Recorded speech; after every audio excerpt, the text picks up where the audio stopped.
السلام علیکم ورحمۃ اللہ وبرکاتہ۔ الحمدللہ وکفا والصلاۃ والسلام علی من لا نبی بعد۔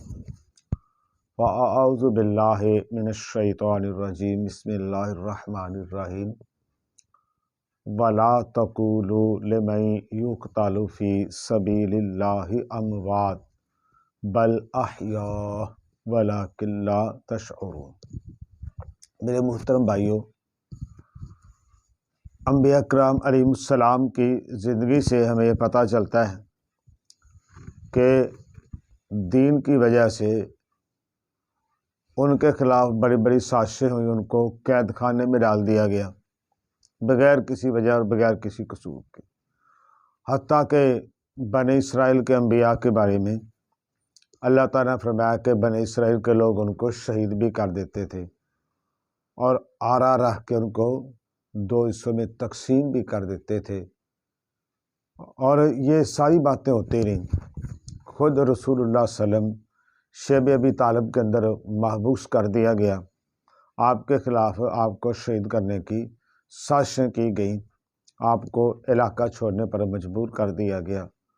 تو بھائیوں، معلوم یہ ہوا کہ دین کے لیے یہ سب چیزیں ہوتی ہیں۔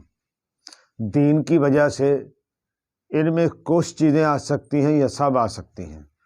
یہ ایک مسلمان کو ذہنی طور پر تیار رہنا چاہیے کہ میری زندگی کا یہ قصہ ہے۔ اگر انبیاء کی زندگی کے اندر یہ بات آ سکتی ہیں تو کسی اور کی زندگی میں بھی آ سکتی ہیں۔ مجھے ایک تاریخی واقعہ یاد آ رہا ہے کہ 1857 کے بعد، دیکھیے 1857 کی جو جنگ آزادی تھے نا، وہ تو ایک مشترکہ تھے نا، اس میں ہندو بھی شامل تھے، مسلمان بھی شامل تھے۔ جب وہ ناکام ہو گئی تو ہندو بنیا جو ہے نا، ہے تو شروع سے یہ دھوکے باز، انگریز کو کہنے لگا بھی یہ سارا کام مسلمانوں کا تھا، اور پھر زیر تاب مسلمان ہے، اور بالخصوص جو سلفی لوگ تھے وہ زیادہ زیر تاب آ گئے۔ اور اس کیس کے اندر مولانا یحییٰ اور مولانا محمد شفیع اور مولانا محمد جعفر، ان تینوں کے خلاف مقدمہ چلا، اور انگریزی عدالت نے ان کو سزائے موت دی تھی۔ اب حیران کن بات یہ ہوئی کہ جب تینوں علماء کو سزائے موت سنائی گئی اس انگریزی عدالت نے، تو یہ سزا سن کر چلے، عام طور پر ہوتا تو یہ نا کہ اگر کسی کو سزائے موت سنائی جائے تو وہ بندہ پریشان ہو جاتا ہے، رونا شروع کر دیتا ہے، کہ ایسا رد عمل اس کا ہوتا ہے۔ لیکن ان کا رد عمل بڑا عجیب تھا۔ ان کے تینوں کے چہرے خوشی سے وہ لہلہانے لگے اور آثار پیدا ہو کے تینوں بڑے خوش ہوئے۔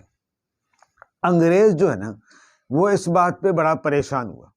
اس نے کہا جی آج تک ہم نے کسی کو سزائے موت سنائی گئی ہو اور وہ اتنا خوش ہو، ہم نے اپنی زندگی میں ایسا دیکھا نہیں۔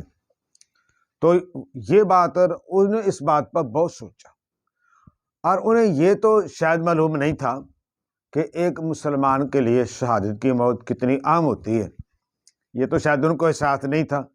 تو لیکن ایک مسلمان کو اس کا احساس ہونا چاہیے کہ ایک مسلمان کے لیے کتنی بڑی سعادت ہوتی ہے، اور اسی سعادت کی وجہ سے وہ لوگ خوش تھے۔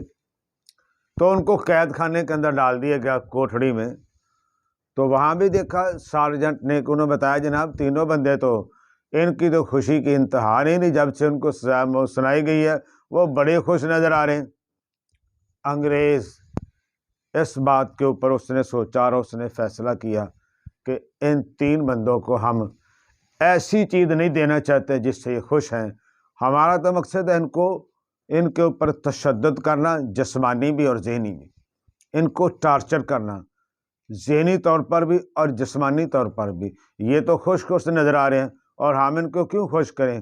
انہوں نے صرف اس وجہ سے ان کی جو سزائے موت تھی نا، وہ قید خانے کے اندر تبدیل کر دی کہ ان کو قید خانے میں فلاں فلاں جزیرے میں بھیج دو، وہاں یہ مار کھپ جائیں گے نعوذ باللہ، لہٰذا ہم ان کو وہ سزا نہیں دے سکتے جس سزا کے اوپر یہ خوش ہیں۔ تو میرے بھائیوں، اگر کسی کو سزا ملتی ہے دنیا کے اندر قید خانے کی اللہ کے دین کی وجہ سے، کسی سے لڑ جھگڑ کے نہیں، اپنی ذاتی لڑائی پر اور اللہ معاف کرے چوری اور ڈکیتی پر نہیں، کسی اور جرم پر نہیں، کسی اور جرم پر ہے وہ تو باعث شرم ہے، وہ تو باعث ندامت ہے، وہاں تو شرم آنی چاہیے۔ لیکن اگر ملتی ہے دین کی وجہ سے تو یہ سعادت ہے اور یہ خوشی کی بات ہے، یہ باعث مسرت ہے، یہ اس کے لیے دنیا اور آخرت میں انشاءاللہ فلاح اور سعادت کا باعث ہوگی۔